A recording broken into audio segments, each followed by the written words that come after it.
Hello, good morning. Thank you for joining us on Metro Television from our studios at Laboni in Accra. It's also live on DSTV channel 277 and Newsbreak. It's one of our many news platforms where you can bet to get the news first as it breaks and all developing stories as the news team chases them for you.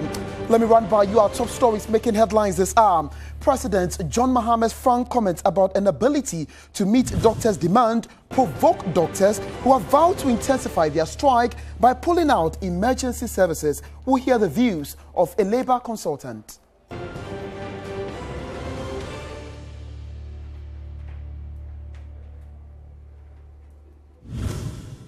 University teachers also begin strike over unpaid book and research allowance.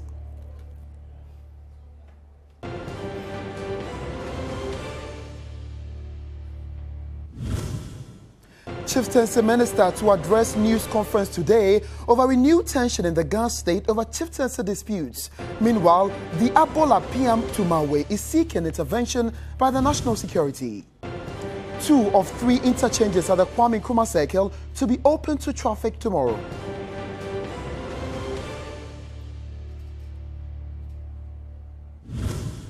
Sport Federation optimistic Ghana's participation in next month's All-African Games is vital. That's coming up in sports. And a little later, heart surgeon raises concern about Ghana's fast-aging population, warning existing facilities may not be able to cope with heart and associated diseases. Details momentarily.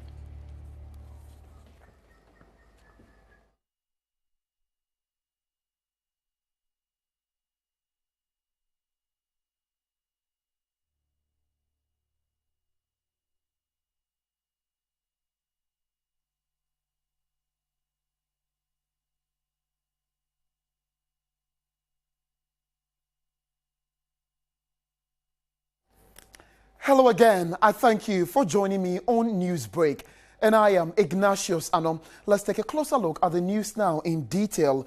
Was President John Mahama right by his frank statement on government's inability to meet the huge demand by striking doctors? The Ghana Medical Association, GMA, is flexing its muscles harder with threat to pull out emergency services beginning on Friday. Opinion is divided, with critics suggesting the timing is actually inappropriate. Well, let's hear exactly what President John Mahama said when he addressed the Midwives and Registered Nurses Association in the following report.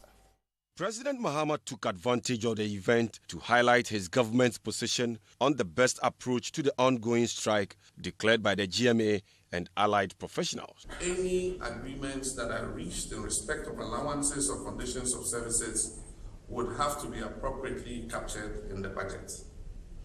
And I want to say for emphasis that I will not authorize any expenditure on wages and compensation not provided for in the budget. Fiscal discipline requires that not a single peso is spent on remuneration outside what has been budgeted for. And this goes for both Article 71 office holders and those on the single spine. It goes for the president as well as the lowest public sector employee. I'm determined to hold the line no matter the political cost. Our people have sacrificed enough. We cannot afford another round of belt tightening after the electoral cycle is over. And as I said, the current IMF extended credit facility must be the last time we fall back on the IMF for any respite. But let me express my appreciation to you for keeping faith with the negotiation process. Government will negotiate in good faith and will at all times provide you in a transparent manner all the information that is required to enable you make a determination on what is fiscally possible and what is not. Using the single spine pay policy as a caveat, the president said any mistakes to deal with the doctor's case in isolation could open the floodgate for other worker agitations. A healthy economy and a well-motivated public sector inures to the benefits of us all. I therefore urge all public sector workers to rededicate themselves to the letter and spirit of the discussions and conclusions we reached in Hope and reiterated recently in Takrady when we met to discuss as partners the sustainability of the single spine pay policy. So if there's no budget, how can the demand by the striking doctors be met? But why was that not considered when these proposals have been on the table for more than a year? Let's get on the phones and speak to Mohammed Efum, who is a labor consultant. Good morning, Mohammed. Thank you so much for joining me on Newsbreak. So what do you make of the President frank comment yesterday while negotiations are still ongoing? Thank you very much. My initial reaction is that the country is literally on the brink of a mental health crisis in the health sector. And I think this is not the time for our president to have made that statement. That what is facing the country is that parties should commit themselves to the negotiations so that at the end of it, the issues that are at stake can be resolved and the crisis can be averted. Looks like the striking doctors are not too happy about that comment. Is it in the right direction? Was it welcomed at all? Well, I would not want to say whether it was in the right direction or not, but I believe that at this time of the nation's history, the president must demonstrate leadership and commitment to the welfare of people. And I did not expect him to have made it. But having made it, I think that there is also a window of opportunity that was opened by the statement. He committed himself to negotiations, and I hope that he will sufficiently mandate the fair wages and the government side to negotiate in good faith. And if negotiations fail to arrive at an agreement, they could go to the next stage of arbitration to have the matter resolved. Well, you've heard the Minister for Employment and Labour Relations categorically state that this current strike is illegal and that the doctors must return to work. Do you believe that government should continue to be on the negotiation table with the GMA? On the side of the doctors, my feeling is that the approach that they've adopted to proceed their threat to resign is not the best. If they wanted to resign, the first thing to have is to give them required notice and then terminate the employment at the expiration of the notice. But to embark on a strike before their resignation, to me, it's not the best. So I would request them to abide by the labor law, not to act in a way that amounts to putting to rest or subjecting the other party to rest and go to the negotiating table with a view to reaching an agreement. Right. Mr. Fum, several other unions, looks like the floodgate has opened. Talk about THUR, the University Teachers Association of Ghana, unpaid nurses who have also served notice that it's possible if by the 23rd of this month their concerns are not raised, they would also lay down their tools. Government pharmacists are also, on the other hand, asking government to either meet them at one level or the other, or they would also not work. And the list goes on and on. What should be the posture of the employer? That's government now. The issue that we have to decide is, are all those demands justified? If you look at some of them, there are issues that have been on the table for quite a long time. You look at some of the nurses, they have not been paid for a number of years, even though they have worked. And the labor law is that a person who works must be paid at an agreed day of month. So let us find out what is the cause of all these things. Is it because the employer, the employer, is refusing to comply with commitments that have been made already, or the unions are making unnecessarily outrageous demands?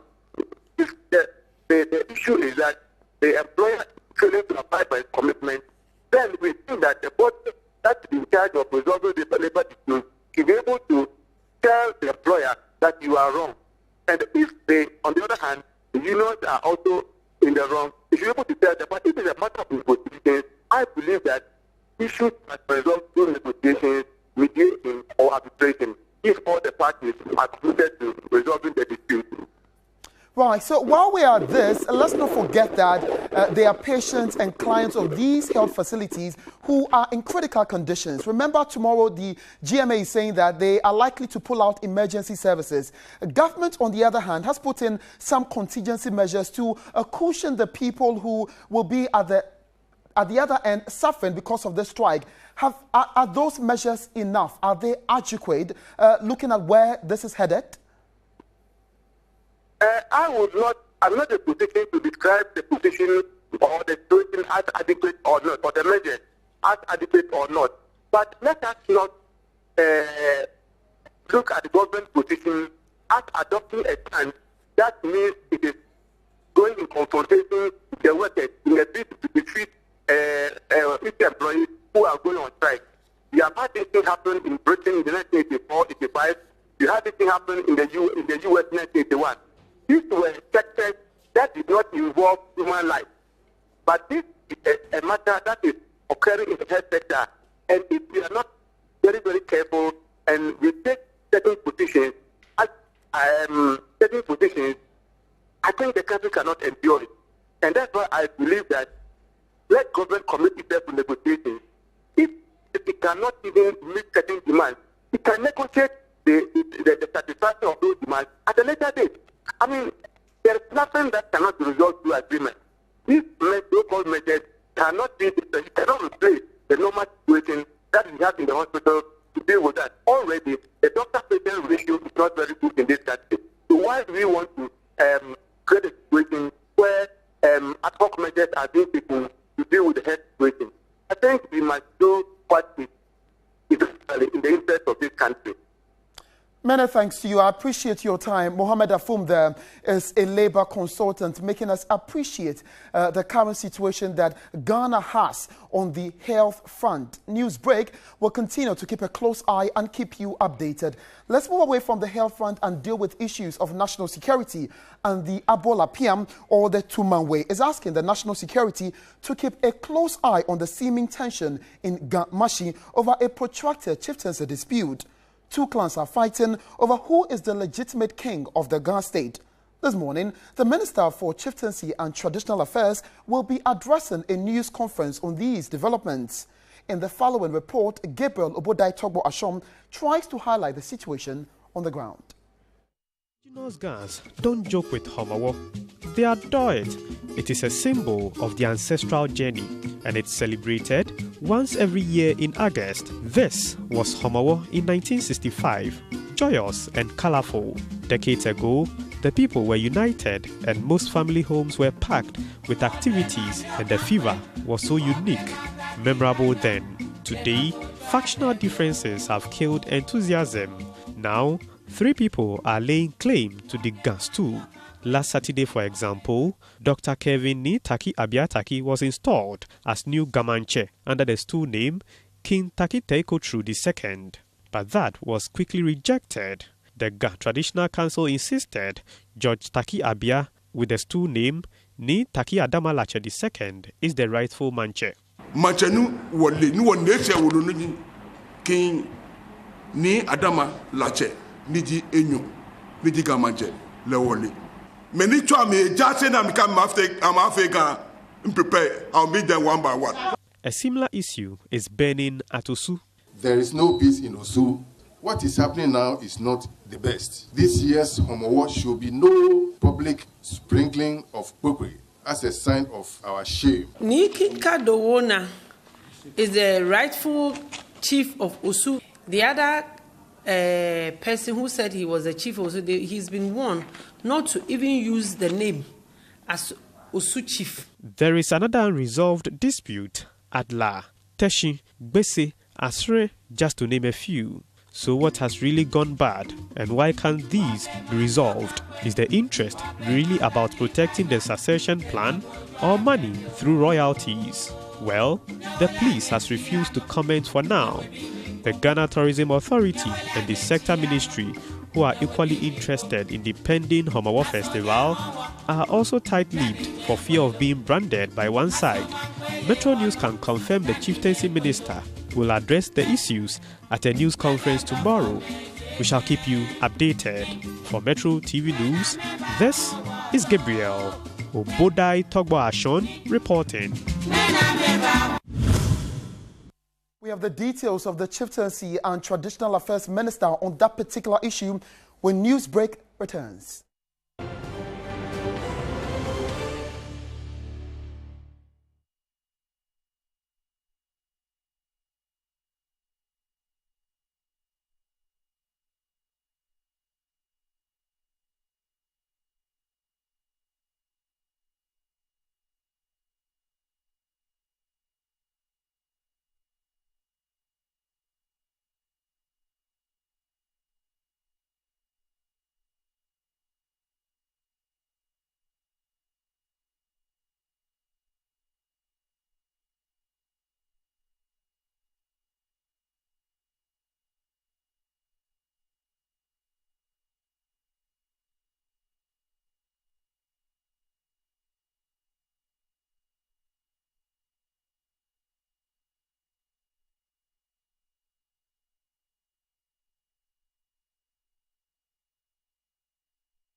Hello again, you're still live on Metro Television from our studios at Laboni in Accra, and this is Newsbreak with me, Ignatius Ano. Now, motorists who ply the Kwame Nkrumah Circle area cannot wait for tomorrow when 2 of the 3 interchanges will be open to traffic. At the Kwame Nkrumah Circle, it will be open to traffic tomorrow. The 74.88 million euro project is being executed by Brazilian company Kuros Gaval. To finish these 2 bridges until the end of this month, and as you can see, we are just finishing small details, so everything will be ready by the end of this month. And there's no turning back. Contractors on this huge project, Kuros Gaval, are within schedule, and they are happy. The first phase of this flyover from the Nsawam Highway to Accra will be open to traffic this weekend. The Kwame Nkrumah Circle project is a key intersection in the arterial road network in Accra and links the suburban areas of Accra to the central business district and other key spots in the capital. Available statistics indicate over 84,000 vehicles use it daily, and this may increase upon completion of the project. If you want to do a right, that is, you go towards Obechebi Lamte, then you do the slip, come down on you do the slip, come to the roundabout, then you slip off, and then you are off to Obechebi Lamte Circle. If you want to go towards Akwaje, the roundabout is still there to help you to do that movement towards Akwaje. Project manager is optimistic of meeting the 2016 deadline for the final completion. We expect to finish all the works by middle, second semester next year. We still work in the ring road flyover, especially it's a ring road with 1 kilometer. As you can see, we are still working the pier caps, and especially now we are focused on the ground level works, the widening of the roads, the asphalt, all the ground level works. We are still working on them. Director of the Department of Urban Roads, Mohammed Abbas Awolo, hinted of a massive public education to guide motorists before the opening. When they hand over to us on the 31st, we immediately put vehicles on it. We'll need to do a lot more public education. For instance, when you're coming from the Akasanoma Road, from the Calvary Baptist Church, and you want to go towards Newtown, you come up and then go onto the bridge just after Mr. Biggs. You climb on the bridge, then you head towards the Vodafone building. Then you get to a traffic light and you can do a right turn, and then you move on. When completed, the 74 million euro Kwame Nkrumah Circle interchange project will have bicycle lanes, pedestrian walkways and dual carriageways to ease congestion in the area. It will also come with a police post, an ambulance service post and a fire station. As you see, we are doing the loop, and the loop will be a link between these bridges and then the 3rd-tier bridges. So that if you are coming from Fanofa and you want to go towards Accra, that means that you climb that bridge, go on the loop before you head towards Accra. Right, so we filed that story for you as far back as June this year. Tomorrow, President John Mahama will officially open the 2 of the 3 interchanges to traffic. Sector Minister Alhaji Inusaf Hussaini confirmed this to us. The interchange is in 2 phases. The first phase is the 2 roads from Fanofa, Akasanoma, and from Kwamekuro Avenue to the Achimota Road. There are 2. Now, that was the first phase. Now, in November last year, when the president cut short for the commencement of work, he indicated that the first 2 bridges should be completed in 18 months. And so for the 2 bridges have been completed. And so the president is going to inspect, because that's 18 months, to inspect and see whether the 2 bridges have been completed. Now, if the 2 bridges have been completed, the president will then direct the contractors to open the 2 bridges to the general public, so that traffic can then be moved up onto the 2 bridges, remove the congestion that is prevalent at the ground level, and also allow the contractors to concentrate on the ground level and the flyover. Let's still stay on the road, but moving away from the Greater Accra region to the Ashanti region, where residents of Duase, Kenyase, are threatening not to vote for the ruling NDC in the 2016 general elections if their road networks are not improved and the collapse of the major bridge that links the town to other communities is not rebuilt. Our correspondent Beatrice Piogaba has more. Residents of Duase Kenyase community in the Kwaibri East of the Ashanti region for months now have been complaining of poor road. Worst of it all is a recent collapse of the only bridge cutting off Kenyase and Duase from the district. Vehicles from Kenyase cannot go to Duase, whilst vehicles from Duase cannot also move to Kenyase. A visit to the community by Metro News shows a huge hole created in the middle of the road by the collapsed bridge, and members of the community had to use trees, car ties and other materials to warn unsuspecting commuters of the dangers posed by the collapsed bridge. According to residents, several assurances by government to fix their road has failed. You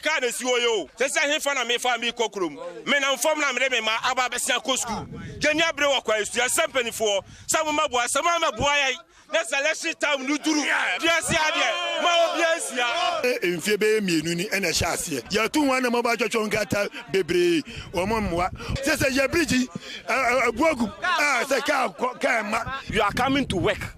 You don't have access to your workshop. We are appealing to the government. Please, he should come to our aid. We don't want to lose a lot of life before he will come to our aid. Residents have to use other routes to Kumasi and other surrounding communities and are therefore calling on government to take an immediate step to fix the bridge and the road network in Duase and Kenyase. On to the Eastern region now, where the committee tasked to investigate the Canopy Walkway disaster at Bonso has presented its report. One of the key recommendations in the report says the over 20 victims who fell from the walkway when it collapsed on July 1 should be adequately compensated. Let's hear from Enchiboisia Kosechwe, the Eastern Regional Minister who received the report. I've been told by the committee that it has been recommended that the place that is Arboretum Walkway at Bonso should remain closed until the Institute of Engineers and the Ghana Standard Board or the Standard Authority supervise the rehabilitation and certify that they are safe for public use. That's the first recommendation which I've been told, and I have no doubt at all that we will carry it out. And the 5-member committee is chaired by Deputy Regional Police Commander ACP James Abbas, included NATMO, Fire Service and officials of the Ghana Tourism Authority. Let's bring you your morning sports, and Akosia Ade Amo is on standby with that segment of the news. Akosia, I'm hearing that Ghana will be participating for the All-Africa Games. Looks like the Sports Federation is more than optimistic this time round that we have some resources.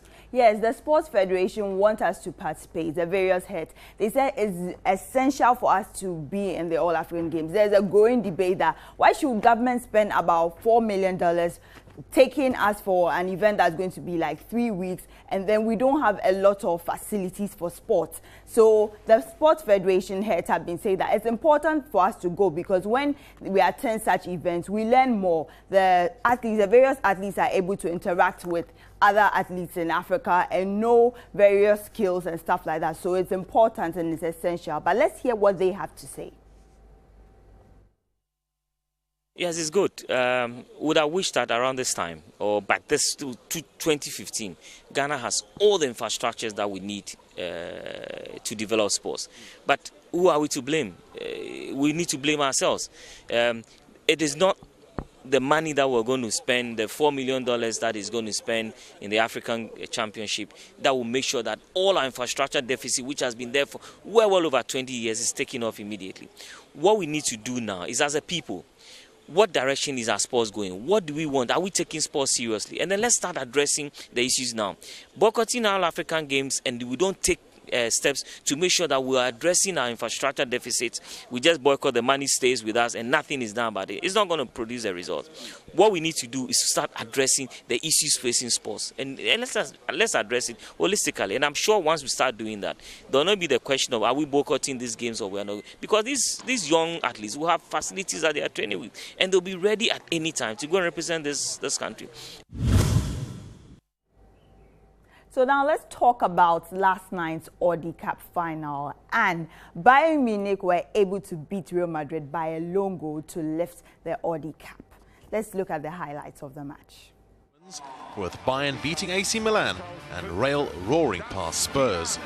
Real, without the injured Ronaldo and Bale left on the bench, came close to grabbing the opener. Toni Kroos's effort went inches wide of the post, with Manuel Neuer struggling. The Bavarian hosts began to gain momentum. A ferocious strike from David Alaba tested Keylor Navas. Philip Lahm was unable to turn the rebound on target. Sergio Ramos, who has extended his stay in Madrid, came to Spain's capital outfit's rescue to deny Bayern. Thomas Muller's shot before the break took a wicked deflection of Ramos. The ball cannoned off the far post. Kroos continued to pose problems for his former club. He fired a brilliant free kick, but he was thwarted by Germany's #1. Robert Lewandowski then diverted a shot wide, and scores remained deadlocked at the Allianz Arena. Navas, like his opposite number in goal, was a pillar of strength and continued to keep Real in the hunt. Penalties looked likely for the majority of the match, but in the end, Pep Guardiola's men grabbed the winner thanks to a lovely delivery from Douglas Costa and finish from Lewandowski. Bayern ran out victors by 1-0 to claim the Audi. And that's it for your morning sports update. I'm Akosia Deamo. Over to you, Ignatius.